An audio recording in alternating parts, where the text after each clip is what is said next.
Karena kamu butuhkan di ada sesuatu yang dapat membantukannya kepada jalan agama.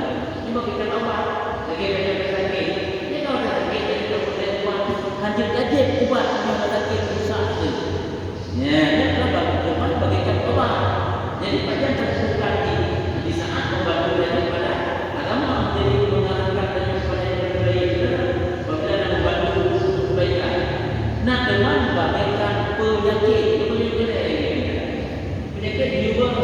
penyakit dihindar.